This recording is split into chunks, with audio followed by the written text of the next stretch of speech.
Hello അസ്സലാമലൈക്കും. എന്തിട്ടാണ് വിശേഷം? അപ്പോൾ ഇന്ന് നമ്മൾ വെറൈറ്റി ആയിട്ട് ഒരു അച്ചാർ ഉണ്ടാക്കിയെടുത്താലോ. അപ്പോൾ ഇതിന് ഇഞ്ചി അല്ല കേട്ടോ, മാങ്ങ ഇഞ്ചിയാണ്. മാങ്ങ ഇഞ്ചി എന്ന് പറഞ്ഞാൽ നിങ്ങൾക്ക് അറിയുമെന്ന് അറിയത്തില്ല. അപ്പോൾ ഞങ്ങളുടെ നാട്ടിലൊക്കെ മാങ്ങ ഇഞ്ചി എന്നാണ് കേട്ടോ പറയാറ്. അപ്പോൾ ഇതിന് ഞാൻ മാങ്ങ ഇഞ്ചി താത്തായുടെ വീട്ടിൽ പോയപ്പോൾ താത്താക്ക് എവിടെ നിന്ന് കിട്ടിയതാണ് കേട്ടോ മാങ്ങ ഇഞ്ചി. എന്നാൽ പിന്നെ അതൊന്ന് അച്ചാർ ഉണ്ടാക്കിയേക്കാമെന്ന് എഴുതിയിട്ടോ. എനിക്കൊരുപാട് ഇഷ്ടമാണ് കേട്ടോ മാങ്ങ ഇഞ്ചി അച്ചാർ. നിങ്ങൾക്ക് ഇഷ്ടമാണോ എന്ന് കമൻറ്റ് ചെയ്യാം കേട്ടോ. അപ്പോൾ ഇതിന് ഞാനിതൊക്കെ തൊലി കളഞ്ഞെടുത്തിട്ടുണ്ട് കേട്ടോ. ഇനി നമുക്കിത് ചെറുതായിട്ടൊന്ന് അരിഞ്ഞെടുക്കണം കേട്ടോ, കുഞ്ഞതായിട്ടൊന്ന് അരിഞ്ഞെടുക്കണം. അപ്പോൾ ഇതിനെ ഇതുപോലെ അങ്ങ് അരിഞ്ഞെടുക്കണം കേട്ടോ.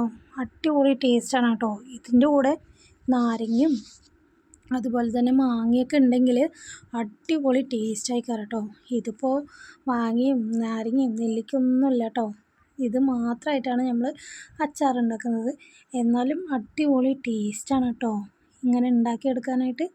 അപ്പോൾ ഇതുപോലെ ഒന്ന് എന്തായാലും മസ്റ്റായിട്ടൊന്ന് ട്രൈ ചെയ്ത് നോക്കാം കേട്ടോ. അടിപൊളി ടേസ്റ്റാണ്, കിടുക്കാച്ചി അച്ചാറാണ് കേട്ടോ. അപ്പോൾ ഇത് ശരിക്കും നമുക്ക് മാങ്ങ കഴിക്കുന്ന അതേ ടേസ്റ്റായി കേട്ടോ.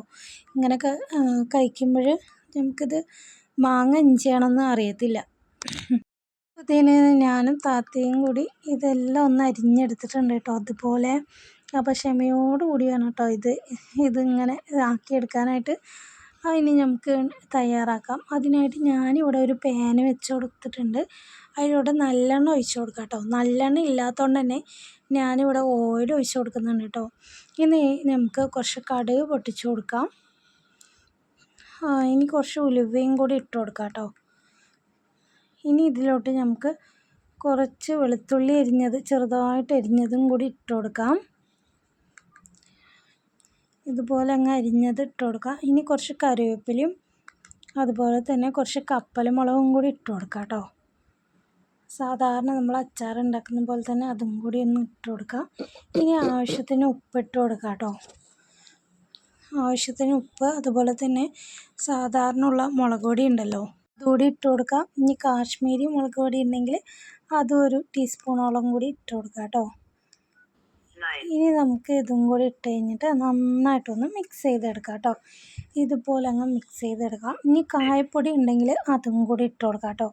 ഇവിടെ കായപ്പൊടി ഒന്നും ഇല്ല കേട്ടോ. ഇനി നമുക്ക് അരിഞ്ഞു വെച്ച മാങ്ങഞ്ചി നന്നായിട്ട് കഴുകി വൃത്തിയാക്കി എടുത്തത് ഇട്ട് കൊടുക്കാം. എന്നിട്ട് നന്നായിട്ട് ഇതുപോലെ അങ്ങ് നന്നായിട്ടൊന്ന് മിക്സ് ചെയ്യാം. ഇനി നന്നായിട്ട് മിക്സ് ചെയ്ത ശേഷമാണ് നമുക്കിനി പൊടികൾ ചേർത്ത് കൊടുക്കണം കേട്ടോ. നമ്മൾ കടുക്, ഉലുവ, ജീരകം നന്നായിട്ട് വറുത്ത് പൊടിച്ചാണ് കേട്ടോ.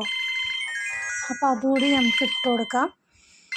എന്നിട്ട് നന്നായിട്ട് ഇതുപോലെ അങ്ങ് മിക്സ് ചെയ്ത് കൊടുക്കാം കേട്ടോ. അപ്പോൾ അടിപൊളിയായിട്ടുള്ള നമ്മുടെ അച്ചാർ ഇവിടെ റെഡി ആയിട്ടുണ്ട്. ഇനി നമുക്ക് ഇതിലോട്ട് കുറച്ച് സുർക്കയും കൂടെ ഒഴിച്ച് കൊടുക്കണം കേട്ടോ. എന്നാൽ പിന്നെ 2 ദിവസം കഴിഞ്ഞ് എടുത്താൽ ആൾ ഉഷാറായിട്ടോ. അടിപൊളി ടേസ്റ്റാണ്.